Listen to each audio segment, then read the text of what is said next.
Star সিনেপ্লেক্সে 4 দিনের show পুরোপুরি Housefull, কোনো টিকিট পাওয়া যাচ্ছে না। 4 দিন পুরোপুরি হাউসফুল হয়ে গেছে এবং লাইনে এত মানে পুরো হাউসফুল এবং স্পেশাল স্ক্রিনিং দেওয়া আছে। এরকম বহু হল আছে বাংলাদেশে যেটা 15 বছর বাদ হল খুলেছে, 10 বছর বাদ হল খুলেছে। এরকম অনেক অনেক সিঙ্গেল স্ক্রিন আছে যেগুলো নতুন করে হয়েছে।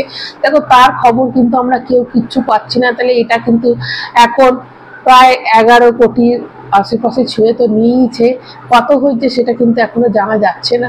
যতদিন না প্রোডাকশন হাউস থেকে মেকার্সরা কোনো কিছু বলবে ততক্ষণ কিন্তু এটা একদমই মানে আমরা একটা প্রেডিকশন করছি যে 400-500টা হল, 400-500টা হল খোলা হয়েছে, 400-500 শো মানে আরও বেশি শো। একটা হলে কত করে শো চলছে সেগুলো পুরোপুরি হাউসফুল হয়ে গেছে। মিড নাইট শো দেওয়া হচ্ছে, তাতেও কিন্তু লোকে মানে টিকিট পাচ্ছে না। এরকম হচ্ছে প্রচুর বয়স্কর ওপর থেকে মানে বয়স্ক থেকে ছোটো বয়সী ফ্যামিলি ওরিয়েন্টেড সবারই সিনেমাটা একটা ফ্যামিলি সিনেমা। তো সবার ভালো লেগেছে। গলার যে ভয়েসটা যেটা চেঞ্জ করেছে শাকিব খান, তার জন্য তার গলা থেকে যে রক্ত বেরিয়েছে মানে এতটাই সে এই ব্যাপারটা নিয়ে সিরিয়াস যে সিনেমা করতে গেলে কতটা স্যাক্রিফাইস করতে হয় এটা শাকিব খানকে ছাড়া মানে শাকিব খান এটা একমাত্র করতে পারে, আর কেউ করতে পারবে না, এটা তো আমার বলে মনে হয়। ওই জন্য সিনেমাটা আরও সাকসেস, এতটাই সাকসেসের দিকে যাচ্ছে। এবং অনেক মানুষ আছে যারা কিন্তু বরবাদ এবং এই তাণ্ডবের মধ্যে বরবাদকে এগিয়ে রাখতে চায় না। বরবাদ একটা অন্য ঘরানার অন্য টাইপের সিনেমা ছিল, আবার এইটা আবার একটা অন্য টাইপের সিনেমা। তো বরবাদ এইটার মানুষের এটা তো লেগে থাকবে, কিছু মানুষের কাছে বরবাদ ভালো সিনেমা হবে, কিছু মানুষের কাছে তাণ্ডব সিনেমা ভালো হবে। তোমাদের কোন সিনেমাটা ফেভারিট অবশ্যই কমেন্ট করে জানাবে।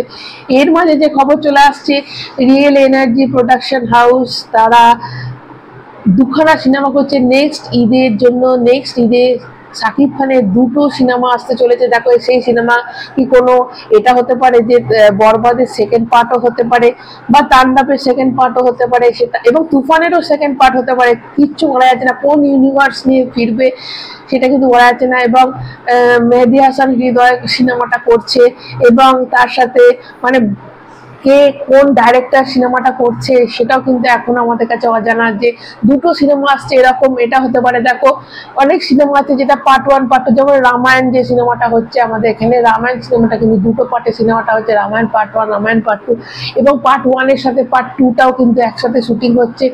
অনেকটা এগিয়ে থাকছে। এটাই একটা ইয়ে যে পার্ট 1টা হয়ে যাওয়ার পর আর তারপর পোস্ট প্রোডাকশনের কাজ হয়ে তার নেক্সট ইয়ার পার্ট 2টাও বেরোবে। তো এরকম করে কিন্তু অনেক সিনেমা হয়। পুষ্পা সিনেমাটা 2টো পার্ট একসাথে কিন্তু শুট হচ্ছিল, যেমন পার্ট 2 পার্ট 3 একসাথে শুট হয়েছে, সেরকম রামায়ণেও পার্ট 1 এবং পার্ট 2 একসাথে শুট হচ্ছে। তো এই সিনেমার ক্ষেত্রেও কি মানে যে সিনেমাটা আসছে রিয়েল এনার্জি প্রোডাকশন হাউস যে সিনেমাটা, দেখো তারা তো বরবাদের মতো একটা দারুণ সিনেমা দিচ্ছে। তো বরবাদ পার্ট 2টা কি আসতে চলেছে, তো সেটাও কিন্তু একটা আমাদের কাছে একটা বিশাল ব্যাপার যে কোন সিনেমা অ্যাকচুয়ালি হতে চলেছে, কোন সিনেমা হতে চলেছে। অবশ্যই সেদিকে তো চোখ থাকবে। 2টো সিনেমা একসাথে হচ্ছে, নেক্সট ঈদে আমরা 2টো সিনেমা পাবো। এবং অবশ্যই কোন সিনেমা হাতে মানে কোন সিনেমা আমরা দেখতে পাবো, সেটা কি রায়ান রাফি তার কি তাণ্ডব 2 নিয়ে আসছে নাকি তুফান 2 নিয়ে আসছে, কোন সিনেমাটা আনছে, তো সেই দিকে তো অবশ্যই চোখ থাকবে। তোমাদের বলো তোমাদের মতে কোন সিনেমা দুটো আসছে, কোন সিনেমা আগে তোমরা দেখতে চাও, বরবাদ না তুফান পার্ট 2 না বরবাদ পার্ট 2 না তাণ্ডব পার্ট 2? অবশ্যই কমেন্টের মাধ্যমে জানাতে ভুলবে না। যারা নতুন তারা চ্যানেলটা সাবস্ক্রাইব করবে। সবাই ভালো থেকো, টাটা।